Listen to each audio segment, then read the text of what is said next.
You are listening to Season 5 of No Silver Spoons, hosted by Sara Beth Herman. This season is a celebration of growth, resilience, and the kind of success that is built, not handed out. Sara Beth is a 5-time CEO, a leader who teaches others how to scale, move through self-doubt, and use the power of neuroplasticity to change their lives and their businesses. She created No Silver Spoons to remind you that no one rises alone. Every episode in this season brings real stories, honest lessons, and the journey behind becoming the kind of entrepreneur who refuses to quit. You will also notice that many episodes come in series, so when you find one that speaks to you, stay with it. A lot of these episodes also include digital downloads that help you keep growing, and you can find those in the show notes. Welcome to Season 5. There is so much to celebrate. So without any further ado, here's your host, Sara Beth Herman. Hey guys, welcome back to No Silver Spoons. I am Sara Beth Herman, founder of Dentistry Support, Dentistry Support Academy, and a few other companies that you can go check out on my LinkedIn profile. But most importantly, I'm the host of this podcast. And today's episode is really special to me because I finally get to talk about something that I've had to keep quiet for a little while. I was recently named one of Phoenix Magazine's 2026 Healthcare Heroes. And before we even get into today's conversation, I want to say something honestly and transparently. I intentionally paused when the feature came out, and not because I didn't care about it, but because it really did matter to me. And I think sometimes people become so uncomfortable acknowledging their own accomplishments that they rush past meaningful moments before they fully absorb them. And I didn't want to do that here. It's okay to feel proud of yourself. It's okay to appreciate milestones, and it's okay to recognize that something special in your life happened and you're proud of that and you feel good. It gave you a sense of accomplishment. Especially because in today's world, visibility has become so incredibly transactional.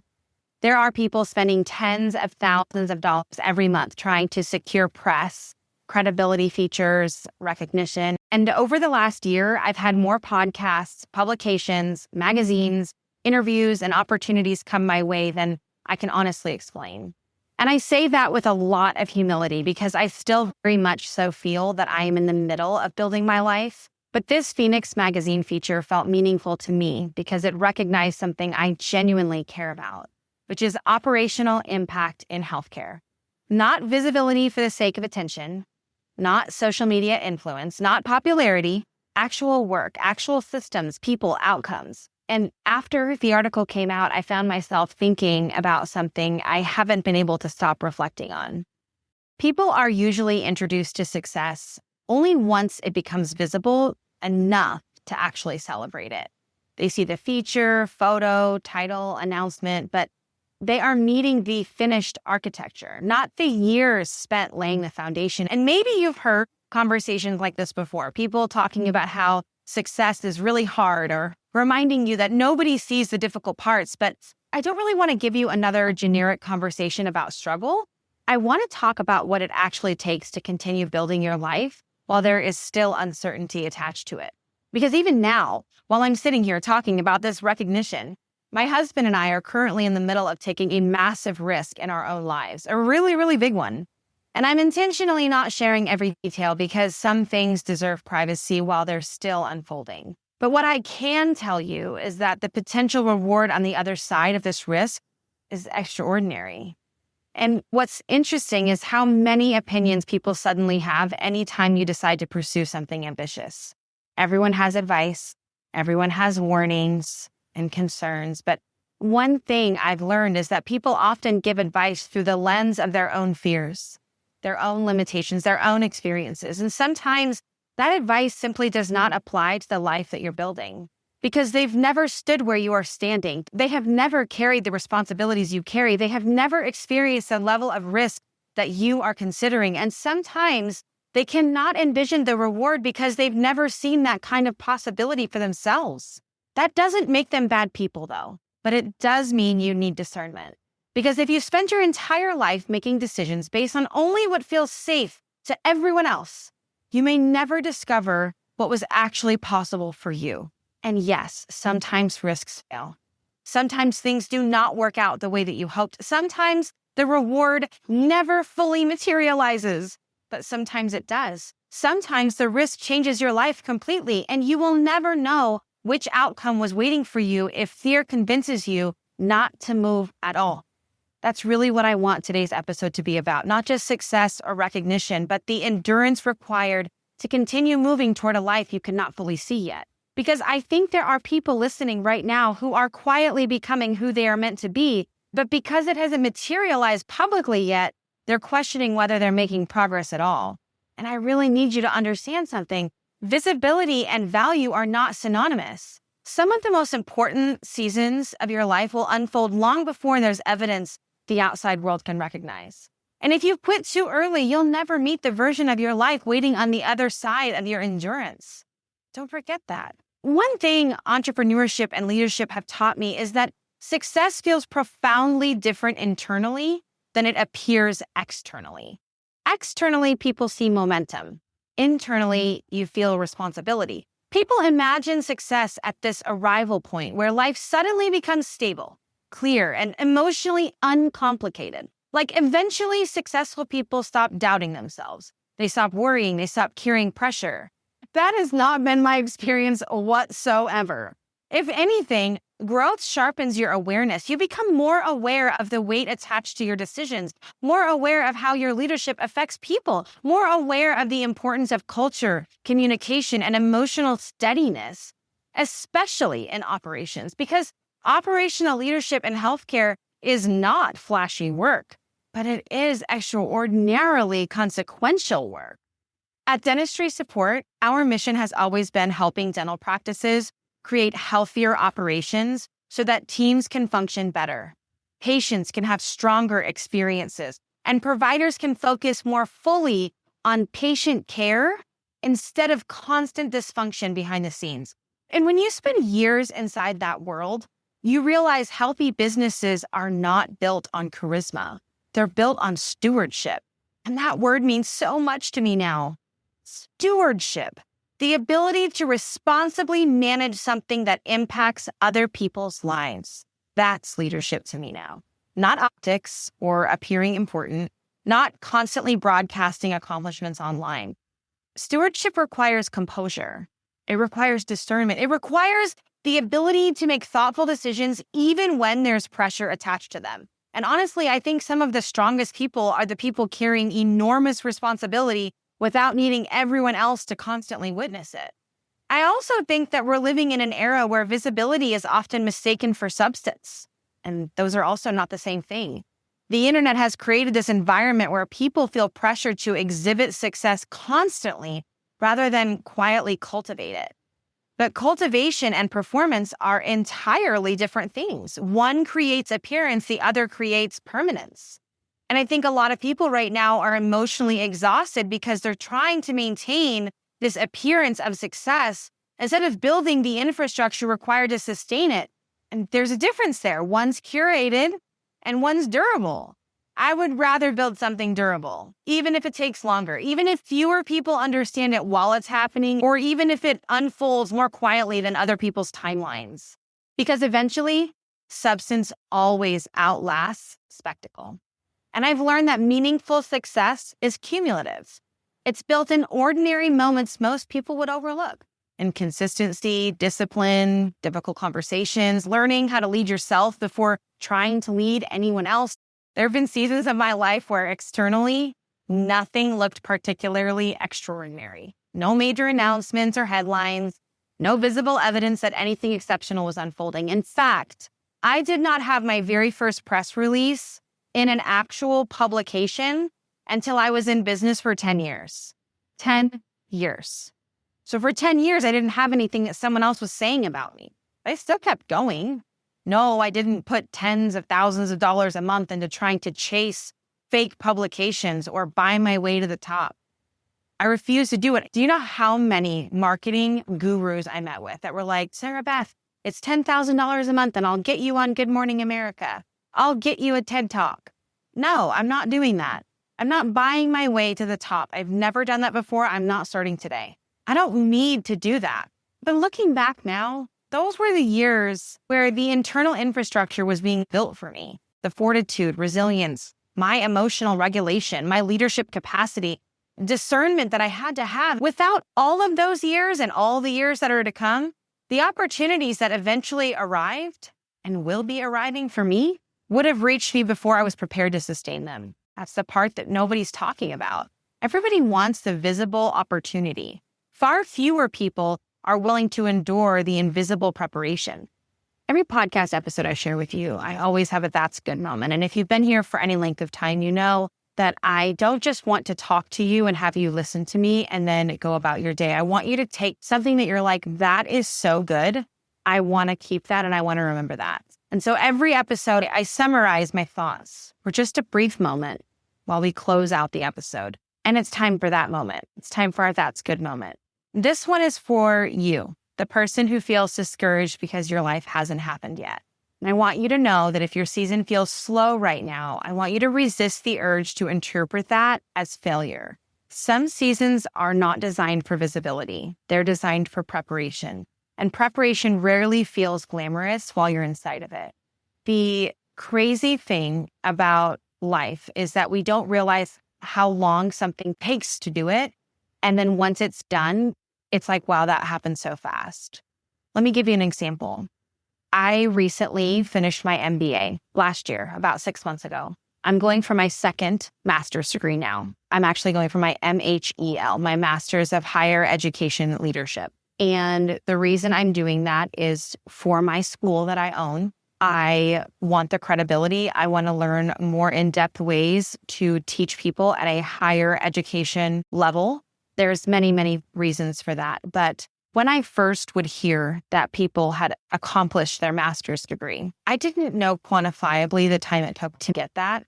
I also didn't understand the intentionality and the effort. And I had no concept of what would be ahead of me. The papers I would write, the research I would do, the people I would meet, the instructors I would have, the professors that would lead me in ways I've never been led before, people who would challenge me in every single way. I had no concept of what that would mean. And now looking back, I would tell every single student in college, get your undergraduate, wait 10 years, and then go get your master's. You need time to have real life happen. You need to lead teams. You need to lead yourself. You need to have a different level of understanding about how the world and leadership work before you ever go get that degree. All the time it took me to accomplish getting my first master's degree, it was a lot. I did it while navigating working, being a wife, a mom, a nana, an aunt, all of the greatest roles of my life. But it's so hard to get there. It takes time. It feels repetitive. It feels stretching. It feels uncertain. But all of that preparation, it changes you in ways that recognition can never change you. And one day you may realize the reason you were finally capable of handling the opportunity that you have now was because of the season that almost convinced you to quit. And that's what I want you remembering. I also want to talk about one more thing before we close this episode, something that has become incredibly important to me over the years. I repeat this to my husband. I repeat this to my friends, my daughter, anyone that I come in contact with. No one can stop what is meant for you. And I don't mean that in a passive way where you sit back and you wait for your life to happen. You still have to work. You have to become disciplined. You have to develop your skills, your character, professionalism, consistency, all those things. But I think there is a tremendous piece in understanding that your entire future is not dependent on one opportunity, one conversation, one rejection, or one person's opinion of you. People can delay things. Life can redirect things. And you can outgrow environments. You can outgrow places, people, things, landmarks. You can experience setbacks. But what is truly aligned for your life will continue finding you as long as you keep moving forward. That belief has carried me through a lot of seasons where I could not yet see what my life was becoming. There were moments things have felt uncertain, moments where I wanted stuff to grow a lot faster than it was, times when I questioned whether the work was truly leading anywhere. And I've always kept going, not perfectly, not fearlessly, just steadily. And I think a lot of that is important because people assume successful people were simply confident the entire time. most people are not moving through life with unwavering certainty, and I can promise you that. They're just moving with conviction. And I think there's a difference there. Conviction says, I may not fully see it yet, but I believe there's a purpose in continuing. And honestly, I think conviction matters more than confidence ever will, because confidence, it fluctuates, but conviction, it sustains you. And lastly, I want to talk about the most important part of all of this conversation, my team. If this Phoenix Magazine recognition represents anything accurately, it represents collective excellence. My name may appear in the feature, but the caliber of work required to build something meaningful at this level is never singular. It's cumulative, and I mean that wholeheartedly. There is absolutely no version of my success without the people I work alongside every single day, not one. And at Dentistry Support, I am surrounded by people who are exceptionally intelligent, thoughtful, hardworking, and deeply committed to helping all of our practices improve. Not performatively, not only when it's convenient, but consistently. People who solve difficult problems quietly, who care deeply about my clients, who create stability during stressful situations, who bring professionalism and compassion into environments that desperately need both. And honestly, I think one of the greatest misconceptions about leadership is that leaders are supposed to be heroes. And I don't believe that anymore. I think healthy leadership creates environments where other people can thrive. And that's the goal. Not becoming the center of everything, not needing this constant recognition, not attaching your identity to being the most visible person in the room, but creating something sustainable enough that people around you become stronger because they're part of it. And that matters to me more now than the recognition itself, because titles are temporary. The way people experience working with you is what actually lasts. One thing healthcare taught me is that systems affect human experiences, whether people consciously recognize it or not. Healthy operations create healthier teams. Healthier teams create stronger patient experiences, and better patient experiences create better outcomes. Everything's connected. That's why operational leadership matters. That's why support matters. And that's why I'm so proud of the people I get to build alongside with every day. I also think my definition of success has changed dramatically over the years. When I was younger, success felt very tied to proving myself, achievement, recognition, external validation. And there's nothing inherently wrong with ambition. But eventually you realize that if your entire identity is attached to accomplishment, you'll never actually feel settled. Because there will always be another goal, another level, benchmark, something to chase. Now success feels more rooted in integrity. Peace matters to me. Sustainability matters to me. And the quality of my relationships matter to me. The health of the culture we are building matters to me. I want success that allows me to remain human. And I think ambitious people sometimes forget that. You can build something meaningful without destroying yourself in the process. You can pursue excellence without becoming consumed by performance. And honestly, I think some of the wisest people become quieter over time because they realize just how much energy is wasted trying to constantly prove your worth publicly. Substantive people don't spend their lives announcing their value. They build it. So now that it's finally public, I'm incredibly honored to say that I was featured in Phoenix Magazine as one of the 2026 healthcare heroes for the work that we're doing right here at Dentistry Support. And truly, I'm receiving this recognition with an enormous amount of gratitude and perspective, because I know exactly how many years, people, lessons, and challenges are attached to this very moment. This recognition represents years of invisible work, consistency, learning how to lead better, helping dental practices improve operationally so that patients and teams can ultimately have healthier experiences. But more than anything, it represents people, the people that I work beside every day who helped me build this, who continue showing up with intelligence, professionalism, resilience, and most importantly, care. This feature may have my name attached to it, but my team is the reason the work exists at the level it does. And I hope they feel celebrated in this moment too, because they deserve it entirely. Before we end today's episode, I want to leave you with this. One of the most dangerous things you can do is abandon your future simply because it has not introduced itself yet. Some of the most meaningful seasons of your life will unfold quietly, without applause or immediate recognition, and without visible evidence that your consistency is leading somewhere significant. I want you to keep building anyway, not frantically or performatively, but steadily. Keep refining your character, honoring your commitments, becoming someone trustworthy, resilient, discerning, and grounded. Because eventually people may look at your life and call your success sudden, but you will know how much endurance it actually required. Thank you guys so much for listening to another episode of No Silver Spoons. And truly thank you for allowing me to share this milestone with you. I am incredibly honored to be featured in Phoenix Magazine's 2026 Healthcare Heroes issue, and even more grateful for the people I get to build alongside every single day. I'll catch you on the next episode. Thank you for joining today's episode of No Silver Spoons with your host, Sara Beth Herman. If this conversation gave you something real to take into your life or your work, stay connected by following the show, rating, and subscribing. You can learn more about Sara Beth's work in the dental industry at dentistrysupport.com, where she leads a global virtual support company that has changed the way practices run their operations.